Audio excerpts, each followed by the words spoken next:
Hello folks and welcome back to the channel. In today's video we're going to be talking about the upcoming expansion for World of Warcraft, Battle for Azeroth. That's right, the thing that nobody seems to care about, we're going to talk about it today.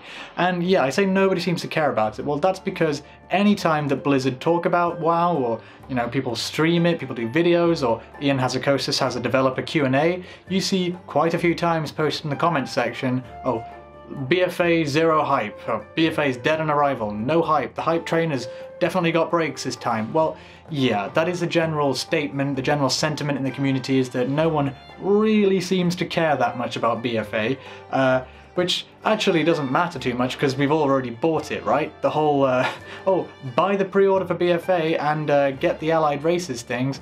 No, Blizzard. I forgot that I'd already bought your expansion, then I realised, oh hang on a second, I've been playing Allied Races for the past 3 months, that means I've already actually bought the expansion before it's come out.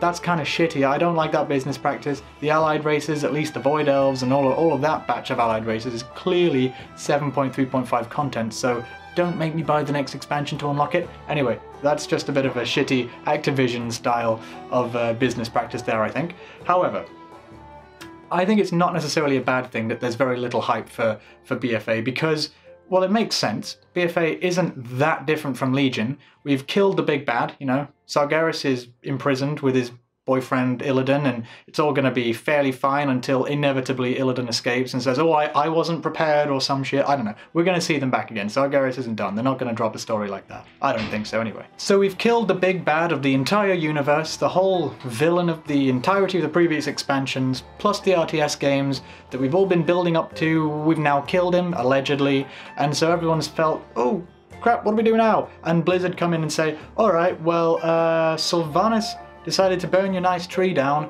and Anduin took over the Undercity, except he doesn't get to use it, and you get to go and visit some islands? How about that? Fat humans. That sounds good, right?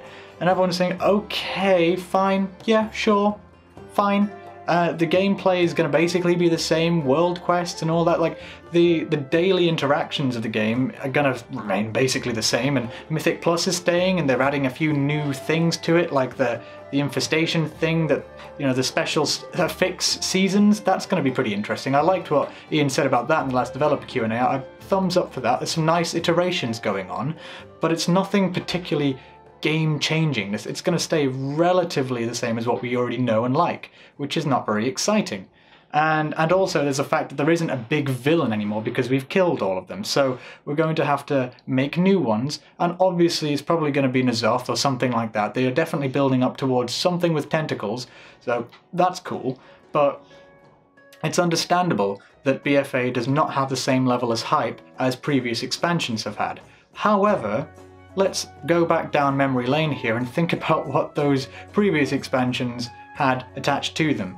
Legion did pretty damn well to live up to the hype. It did pretty damn well. I think we can all agree that whereas Legion hasn't been perfect and the legendary system could definitely have been implemented better, I'm not saying it was an entire failure. I liked decent parts of it, but certainly at least at launch it had a lot of problems. But everything else, the game seemed to really do well, and it lived up to most of their promises. I say Legion gets a high B in terms of expansions. It's one of the best ones, especially I think since Wrath. So okay, Legion got a basic pass, but Warlords of Draenor, that one had a lot of hype. In fact, behind me there you can see the hype train image that was as a result of BlizzCon 2016 or whatever it was for Warlords of Draenor. People were super excited about that. Oh, we're going back in time, we're going to talk to the old war chiefs of the original Horde. Awesome. And then there was no content. The content that there was good, but then there was no content. And also, Warlords of Draenor is another video of its own right, clearly. And then you think of Cataclysm, there was a big hype for that. They're changing the overworld, it's all of the vanilla realms, all of the vanilla zones are going to get changed. Oh, that's really cool. And then everyone ended up thinking, oh, I kind of miss the old world, right? Even though the questing is good in the Cataclysm zones, don't get me wrong. So, hype does often backfire because people's idea of what's going to happen can't really ever live up to reality. I mean, maybe that's because I was raised by a Scotsman who generally tend to be pessimistic, and if something good happens, you think, oh, grand, it's better than I thought, rather than aiming high and ending up falling rather painfully down to earth again. However, if we look back in history to the one expansion that there really wasn't any hype for, and if anything you could say there was negative hype for, Mists of Pandaria, I think that expansion showed an interesting positive spin, because our expectations for it generally were absolutely as low as it could possibly be. At least in my perspective. I actually didn't even play the game because, well, I was in boarding school at the time. I went away for a boarding school thing for a couple of years, and so I wouldn't have been able to play anyway. But the pandas, I thought, oh no, how about you go fuck yourself, Blizzard? I'm not playing Pandacraft.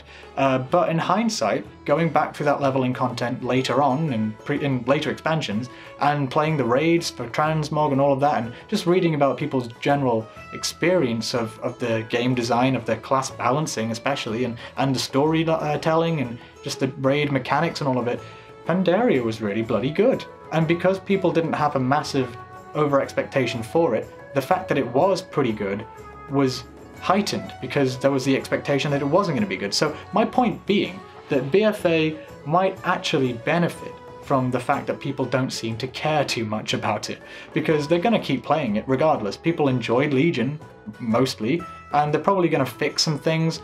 They need to fix the classes again, that's for sure, but they're going to fix some of, the legendary system's not going to be there. Hopefully Azerite Armor's a good replacement.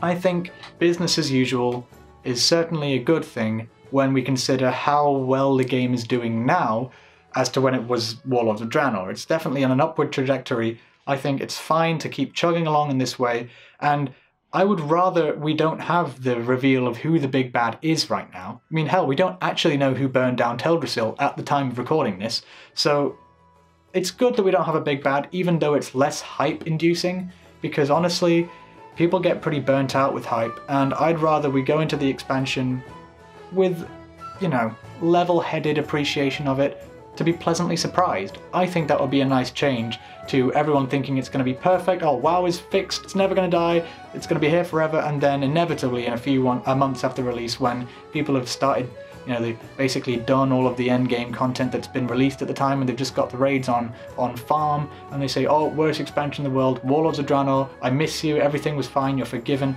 You know what I mean?